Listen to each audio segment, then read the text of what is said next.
न चले इश्क का रास्ता, क्यों हर कदम दिल भटकता रहा। हाँ मंजिल थी जो क्यों से न छुआ।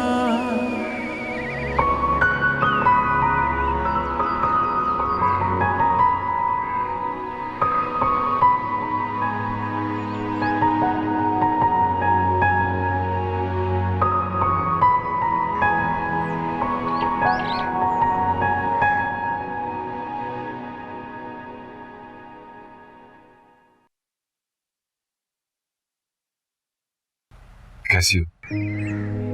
जी रही।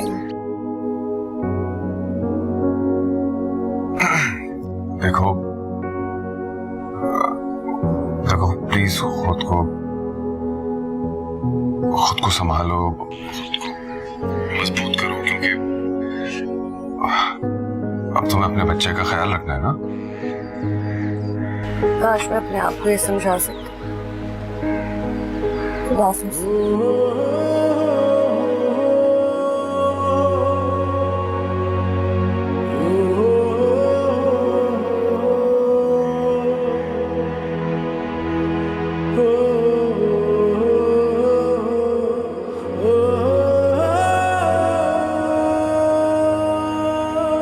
ना ही तुम्हारा शौहर मेरे पास आकर झगड़ता और ना ही उसे तुम्हारी असलियत का पता चलता।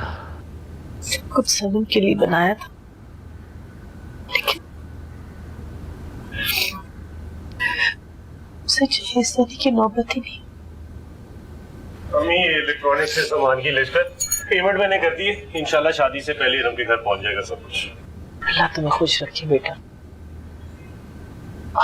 आप इरम के जाने पर रो रही हैं? नहीं बेटा, सनम के नसीब। कुछ नहीं हुआ उसके नसीब को।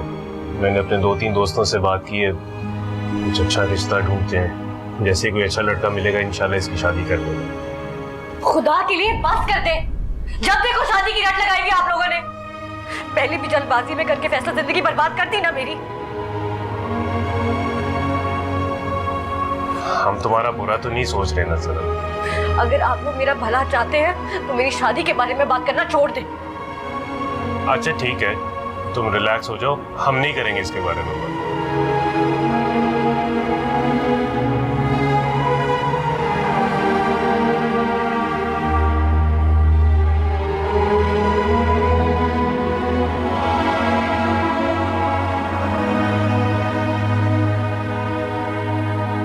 अच्छा चलो, सब बातें छोड़ो और ये बताओ कि शादी के लिए क्या तैयारी की है। मेरा मतलब ड्रेस किस कलर का और ज्वेलरी? वही कलर बनाऊंगी ना जो आपको पसंद होगा। वैसे मैंने वलीमे के लिए ब्लू एंड पिंक चूज किया है, लेकिन शादी पे तुम रेड ही पहनना। जी मुझे भी रेड ही पसंद है। सोचा है रेड ही बनवाऊंगी। सोचा है? मतलब तुमने अभी तक ड्रेस नहीं बनवाया? नहीं, वो अम्मी थोड़ा मसरूफ थी और सनम की कुछ तबीयत भी ठीक नहीं। कल मार्केट जाऊं। यार वैसे उस दिन सनम को देखकर मैं काफी परेशान हुआ, बेचारी बहुत बिखर के रह गई है। अच्छा सुने, मैं आपको बाद में कॉल करती हूँ। अच्छा चलो ठीक है, सनम का ख्याल रखो और अपना भी।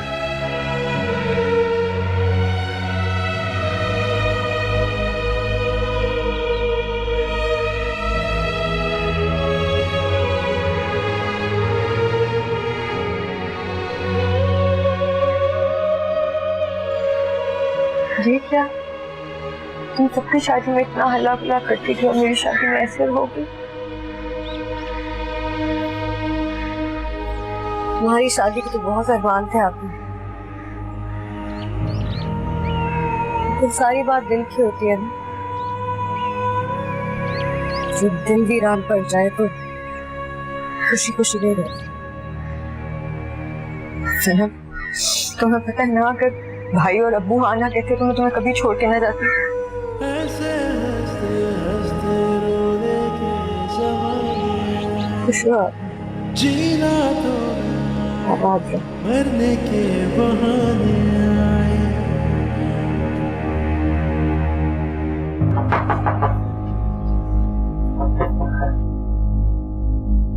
सनम, तुम इस टाइम? वालेकुम सलाम। वो मुझे अरे सनम बेटा तुम आओ ना, अंदर बैठो। वो खाला, अब्बू की तबीयत खराब है, उनको काफी खांसी हो रही है। अम्मी और इरम आप ही भी घर पर नहीं है। आपके पास शहद होगा? हाँ हाँ है, दूं? जी।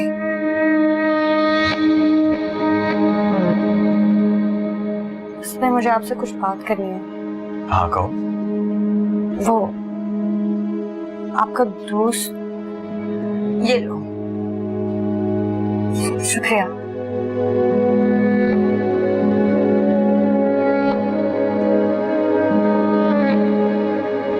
अरे ओ मेरी दिलरुबा, कैसी हो तुम? है क्या हालत बना रखी है तुमने यार। इससे तो अच्छा था कि तुम शादी ना करती। क्या इंसान, तुम्हारी वजह से ये हालत है मेरी आज। कहो, तुम्हारी हालत सुधार सकती हूँ। दिल तो चाह रहा है जान से मार दूं मैं तुम्हें। कौन है ये? किससे बात कर रही हो? कौन हो? क्या कह रहा है तुम्हें? भाई चले सुने। बताओ भाई, अपने गैरतमंद भाई को बताओ। बकवास बंद करो अपनी, मुंह नोट तुम्हें तुम्हारा। कौन है? क्या बोल रहे? कौन है? अबे क्या क्या बे? किसको? अबे क्या तेरी बहन? तुझे क्या लगता है तेरी बहन क्या बहुत पास है? और तुझे क्या कर रहे हो? अरसलान दोस्त है मेरा, ये दोस्त है। आप लोग घर जाओ, सनम घर जाओ। भाई क्या घर जाओ, मैं बेचता हूँ। चलो।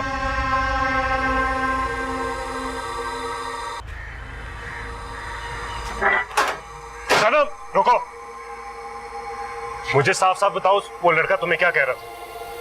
कुछ नहीं कह रहा था भाई। कोई तो वजह होगी जो तुम मुझसे कह रही थी तुम उसकी जान ले लोगी। बताओ मुझे सच सच, बोलो, चुप क्यों हो? क्या क्या हुआ है? अरे ये क्यों रो रही है? अम्मी आप इससे खुद ही पूछे। वो असद का दोस्त आया था, वो इससे कुछ कह रहा था। क्या कह रहा था? वो यहाँ आया था? हाँ, अभी बाहर गली में मेरा उससे झगड़ा हुआ है। झगड़ा? अब्बू की तबीयत खराब ना होती ना तो मैं कभी सऊदीया जाता ही ना। वो गैरत समझते कि घर में कोई मर्द नहीं है। लेकिन आप फिक्र ना, उसके बारे में तो मैं सब कुछ पता करवा कर ही रहूंगा, ताकि आइंदा कभी ऐसी जरूरत ही ना पड़े। बाकी भाई बस करे, पीछा छोड़ दे इस बात का। तो फिर बताओ कि वो क्या कह रहा था? कुछ नहीं कहता, खत्म करे इस बात को। तुम अंदर जाओ, जाओ।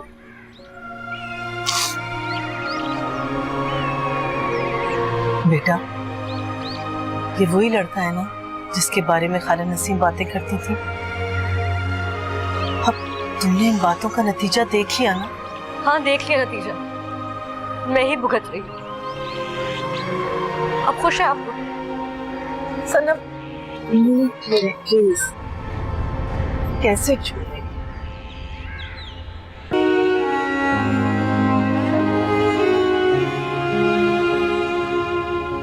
सनम तो देखो, अब मैं अपने पसंद से हमारे लिए शर्ट्स लाई हूँ, अच्छी है ना? अल्लाह तुम्हें खुशियाँ मुबारक करे। सनम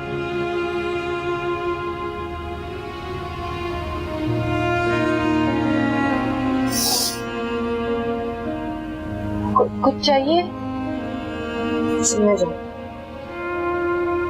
सनम मैं ला। हाँ यार, फोटोग्राफर है उसका नाम। यार पता करो, जो भी पता कर सकते हो, मुझे सारी तफसीलात चाहिए उसके बारे में। छोड़ूंगा नहीं मैं उसको, बहुत ही घटिया आदमी। हाँ हाँ ठीक है, तुम उसके बारे में पता करो और मेरे जाने से पहले पता करना, इंतजार ना करना।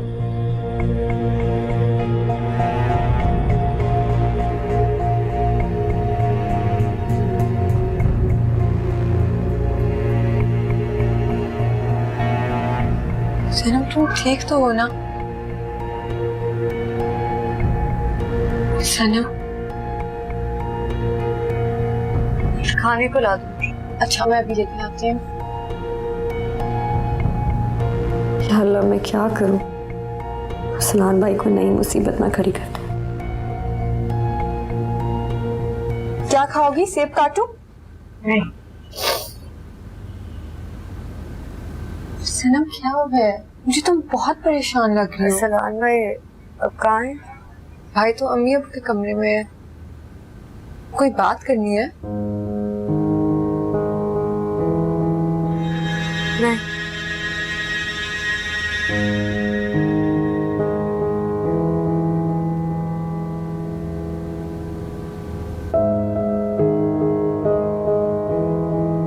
इरम जल्दी करो बेटा, देर हो जाएगी। भाई है अंदर?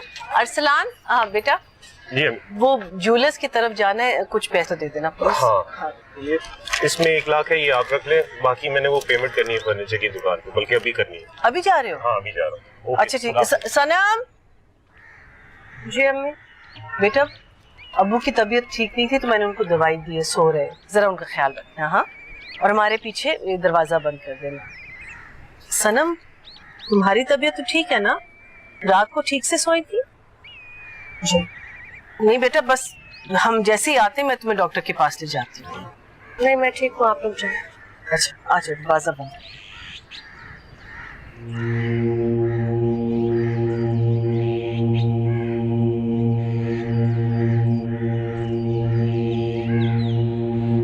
असद भाई,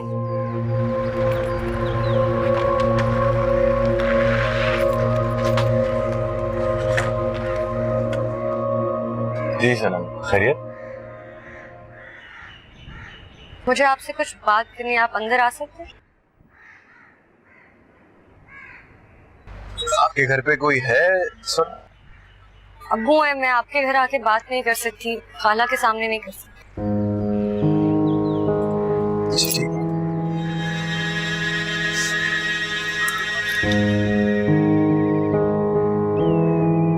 भाई खुदा के लिए मेरी मदद करें, आपका दोस्त मेरी जिंदगी बर्बाद करने पर तुला है। रजी की मौत का जिम्मेदार भी वही है, और अब अरसलान भाई उसके पीछे पड़े हैं। मुझे तो डर लग रहा है कि कहीं कुछ और ना हो जाए। तुमने इतनी बड़ी गलती क्यों की? तुम उससे मिलने जाती रही? मुझे नहीं पता था कि वो मेरे साथ ये सब कुछ करेगा। आपका दोस्त समझकर मैं उस पर एतबार करती रही। फिर भी मर्द होता है, किसी का क्या भरोसा। और औरत को तो अपनी इज्जत की हिफाजत खुद करनी चाहिए। महक गई थी मैं, मुझे नहीं अंदाजा था कि मेरी बेवकूफी की मुझे इतनी बड़ी सजा मिलेगी। खैर सनम, गलती मेरी भी है, मुझे तो तुम्हारा नंबर देना ही नहीं चाहिए था। खुदा के लिए मेरी मदद करें। रजी की मौत का जिम्मेदार भी वही है, लेकिन मैं हकीकत आज तक किसी को नहीं बता पाई। सिर्फ आप मेरी मदद कर सकते हैं। वो जब भी मुझे फोन करता है मुझे धमकाता है, डराता है, और अब अरसलान भाई उसके पीछे पड़े। अगर वो उस तक पहुंच गए तो अंजाम क्या होगा मुझे नहीं पता। तुम फिक्र मत करो, जो मुमकिन हो सके अगर ख्याल रखो।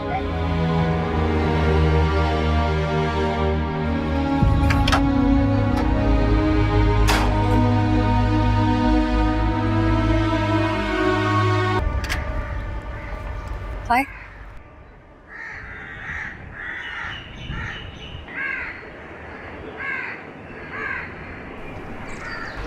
तुम्हारे सारे फोटोग्राफ्स डिलीट कर दिए गए हैं।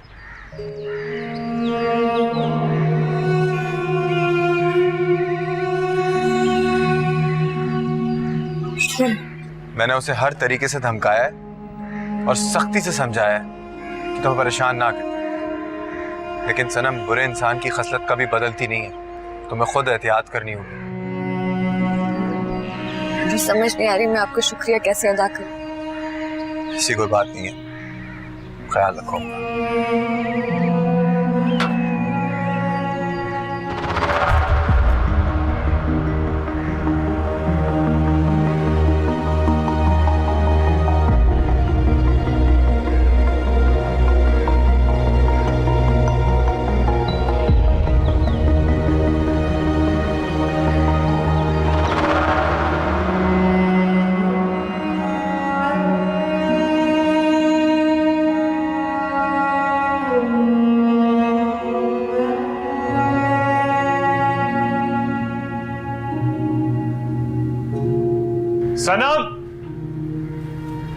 सनम, जी भाई। मैंने अभी असद को यहाँ से जाते हुए देखा। क्यों आया था वो वहां पर? अम्मी से मिलने आया था भाई। तुम्हारी हरकतें ना बहुत मशकूक हो रही। अगर तुम्हारे बारे में कुछ भी ऐसा वैसा पता चला तो मैं तुम्हें छोड़ूंगा नहीं। मैं कोई बगैरत भाई नहीं हूं, ये बात अपने जहन में डाल लो। सनम तुम तो घर पे नहीं आई तो मैं ये तुम्हारे लिए ना जेवरात और कपड़े ले आई थी इरम की शादी के लिए। और किसी चीज की भी जरूरत हो तो मुझे बता देना। मुझे कुछ नहीं चाहिए। नहीं बेटे, तुम्हारी बहन की शादी है, शादी में जाना तो पड़ेगा ना। तो जलील भाई, ये सभी ने इरम की शादी के तोहफे के लिए दिया था। कह रहा था अपनी मर्जी से कोई तोहफा ले ले। इसकी क्या जरूरत थी? सब कुछ तो है हमारे पास। रखें आप ये। और बेटे ये तुम्हारा खर्चा। नहीं आप रखें, पैसे मेरे पास अभी है। रख लो बेटे, जरूरत पड़ेगी तो। सभी ने ना बच्चे के लिए बड़े प्यारे तोहफे, खिलौने, कपड़े, क्या कुछ नहीं भेज दिया। इस खैर से वक्त आने पे सब जमा करके लेकर आऊंगी।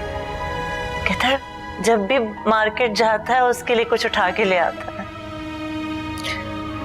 रजी के नसीब में ये सब कुछ नहीं था। मुझे तो सभी भाई की समझ ही नहीं आती। एक तरफ इतना ख्याल और दूसरी तरफ इनकार। बेटे मैं तो समझा समझा के थक गई हूँ, नहीं मानता। तो पुप्पो फिर आप उनको मनाए ना, क्योंकि बच्चा हो जाने के बाद हम सनम की शादी फौरन कहीं और कर।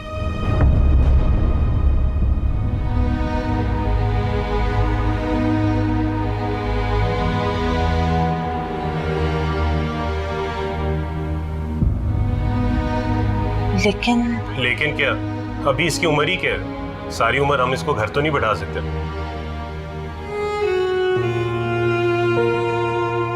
अम्मी, आप इरम की शादी हो जाने के बाद फौरन सनम के लिए कोई रिश्ता ढूंढे। मैंने भी कुछ लोगों को कहा हुआ है।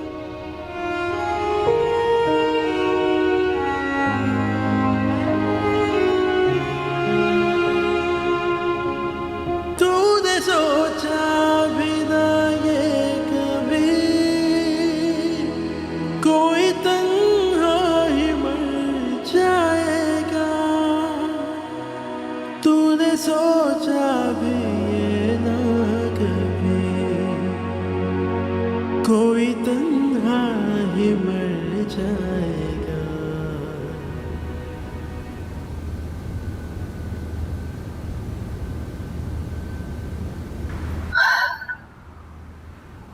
क्या कहा है डॉक्टर ने? बेटा कह रही थी कि कमजोरी बहुत है, खाने पीने का और सुकून का खास ख्याल रखना है। अब तो इरम भी चली गई है, कितना ख्याल रखती थी इसका। अब ये ड्यूटी भी आपको ही करनी पड़ेगी अम्मी। हाँ बेटा, मेरी भी तबीयत अब ठीक नहीं रहती और तुम्हारे अब्बू अलग से बीमार।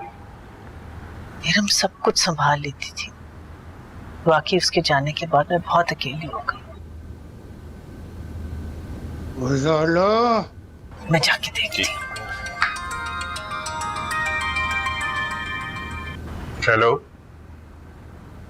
हाँ, कुछ पता लगा है आज का? अच्छा, स्टूडियो बंद है।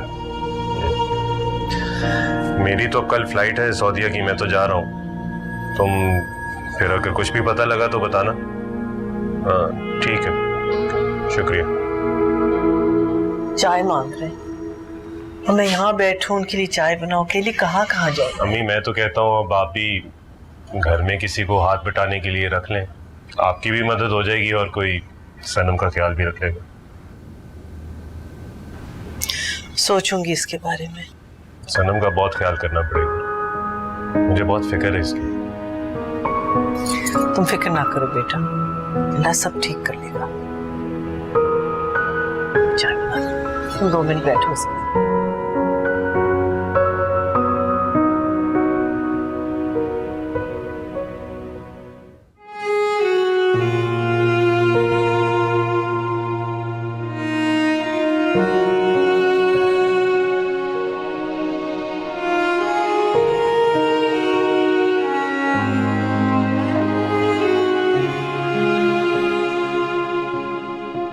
सभी ने ना बच्चे के लिए बड़े प्यारे खिलौने, कपड़े, क्या कुछ नहीं भेज दिया। कहता है जब भी मार्केट जाता है उसके लिए कुछ उठा के ले आता है। मुझे तो सभी भाई की समझ ही नहीं आती, एक तरफ इतना ख्याल और दूसरी तरफ इनकार।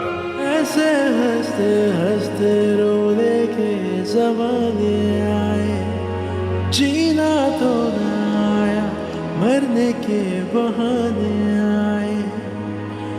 क्यों ना चले इश्क का रास्ता, क्यों हर कदम दिल भटकता रहा।